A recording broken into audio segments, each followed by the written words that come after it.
حضرت ابو ذر غفاری رضی اللہ تعالیٰ عنہ مشہور صحابی ہیں جو بعد میں بڑے زاہدوں اور بڑے علماء میں سے ہوئے۔ حضرت علی کرم اللہ وجہہ کا ارشاد ہے کہ ابو ذر رضی اللہ ایسے علم کو حاصل کیے ہوئے ہیں جس سے لوگ عاجز ہیں، مگر انہوں نے اس کو محفوظ کر رکھا ہے۔ جب ان کو حضور اقدس صلی اللہ علیہ وسلم کی نبوت کی پہلی خبر پہنچی تو انہوں نے اپنے بھائی کو خلات کی تحقیق کے واسطے مکہ بھیجا کہ جو شخص یہ دعویٰ کرتا ہے کہ میرے پاس وحی آتی ہے اور آسمان کی خبریں آتی ہیں، اس کی خلات معلوم کرے اور اس کے کلام کو غور سے سنے۔ وہ مکہ مکرمہ آئے اور حالات معلوم کرنے کے بعد اپنے بھائی سے جا کر کہا کہ میں نے ان کو اچھی عادتوں اور عمدہ اخلاق کا حکم کرتے دیکھا اور ایک ایسا کلام سنا جو نہ شعر ہے نہ کہانوں کا کلام ہے۔ ابو ذر رضی اللہ کی اس مجمل بات سے تشفی نہ ہوئی تو خود سامان سفر باندھا اور مکہ پہنچے اور سیدھے مسجد حرام میں گئے۔ حضور اقدس صلی اللہ علیہ وسلم کو پہچانتے نہیں تھے اور کسی سے پوچھنا مصلحت کے خلاف سمجھا۔ شام تک اسی حال میں رہے۔ شام کو حضرت علی کرم اللہ وجہہ نے دیکھا کہ ایک پردیسی مسافر ہے۔ مسافروں کے، غریبوں کی، پردیسیوں کی خبر گیری، ان کی ضرورتوں کو پورا کرنا ان حضرات کے گٹی میں پڑا ہوا تھا، اس لیے ان کو اپنے گھر لے آئے، میزبانی فرمائی، لیکن اس کے پوچھنے کی کچھ ضرورت نہ سمجھی کہ کون ہو، کیوں آئے۔ مسافر نے بھی کچھ ظاہر نہ کیا۔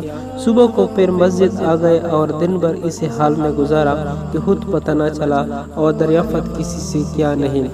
غالباً اس کی وجہ سے یہ ہوگی کہ حضور اقدس صلی اللہ علیہ وسلم کے ساتھ دشمنی کے قصے بہت مشہور تھے۔ آپ کو اور آپ کے ملنے والوں کو ہر طرح کی تکلیفیں دی جاتی تھیں۔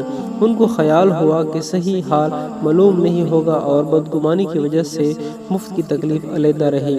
دوسرے دن شام کو بھی حضرت علی رضی اللہ تعالیٰ عنہ کو خیال آیا کہ پردیسی مسافر ہے، بظاہر جس غرض کے لیے آیا ہے وہ پوری نہیں ہوئی، اس لیے پھر اپنے گھر لے گئے اور رات کو کھلایا سلایا، مگر پوچھنے کی رات کو بھی نوبت نہ آئی۔ تیسری رات کو پھر یہی صورت ہوئی تو حضرت علی رضی اللہ نے دریافت کیا، فرمایا تم کس کام سے آئے ہو، کیا غرض ہے؟ حضرت ابو ذر رضی اللہ نے پہلے ان کو قسم اور عہد و پیمان دیے، اس بات کی کہ وہ صحیح بتائے، اس کے بعد اپنی غرض بتلائی۔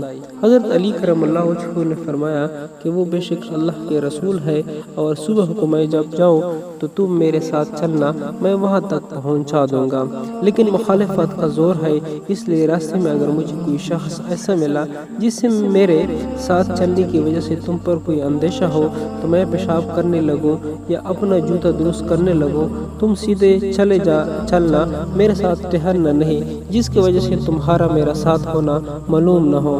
چنانچہ صبح کو حضرت علی کرم اللہ وجہہ کے پیچھے پیچھے حضور صلی اللہ علیہ وسلم کی خدمت میں پہنچے، وہاں جا کر بات چیت ہوئی، اسی وقت مسلمان ہو گئے۔ حضور اقدس صلی اللہ علیہ وسلم نے ان کی تکلیف کے خیال سے فرمایا کہ اپنے اسلام کو ابھی ظاہر نہ کرنا، چپکے سے اپنی قوم میں چلے جاؤ، جب ہمارا غلبہ ہو جائے اس وقت چلے آنا۔ انہوں نے عرض کیا، یا رسول اللہ، اس ذات کی قسم جس کی قبضے میں میری جان ہے کہ اس کلمہ توحید کو ان بے ایمانوں کے بیچ چلا کے پڑھوں گا۔ چنانچہ اسی وقت مسجد حرام میں تشریف لے گئے اور بلند آواز سے اشہد ان لا الہ الا اللہ و اشہد ان محمد رسول اللہ پڑھا۔ پھر کیا تو چاروں طرف سے لوگ اٹھے اور اس قدر مارا کہ زخمی کر دیا، مرنے کے قریب ہو گئے۔ حضور صلی اللہ علیہ وسلم کے چچا حضرت عباس رضی اللہ تعالیٰ عنہ جو اس وقت تک مسلمان بھی نہیں ہوئے تھے، ان کے اوپر بچانے کے لیے لیٹ گئے اور لوگوں سے کہا، کیا ظلم تم نہیں کر رہے ہو؟ یہ شخص قبلہ غفار کا ہے اور قبلہ ملک شام کے راستے میں پڑتا ہے، تمہاری تجارت وہاں سب ملک شام کے ساتھ ہے، اگر یہ مر گیا تو شام کا آنا جانا بند ہو جائے گا۔ اس پر ان لوگوں کو بھی خیال آیا کہ ملک شام سے ساری ضرورتیں پوری ہوتی ہے، وہاں کا راستہ بند ہو جانا مصیبت ہے، اس لیے ان کو چھوڑ دیا۔ دوسرے دن پھر اسی طرح انہوں نے جا کر پھر بلند آواز کلمہ پڑھا اور لوگ اس کلمے کے سننے کی طرف نہ لا سکتے تھے، اس لیے ان پر ٹوٹ پڑے۔ دوسرے دن بھی حضرت عباس رضی اللہ نے اسی طرح ان کو سمجھا کر ہٹایا کہ تمہاری تجارت کا راستہ بند ہو جائے گا۔ مزید اسی طرح اسلامک اور انفارمیٹو ویڈیو دیکھنے کے لیے ریسرچ ٹی وی کو سبسکرائب کریں تاکہ آنے والی جو جتنی بھی نئی ویڈیوز ہوگی وہ آپ لوگوں کو بر وقت مل سکے، اور بیل آئیکن کو کلک کریں۔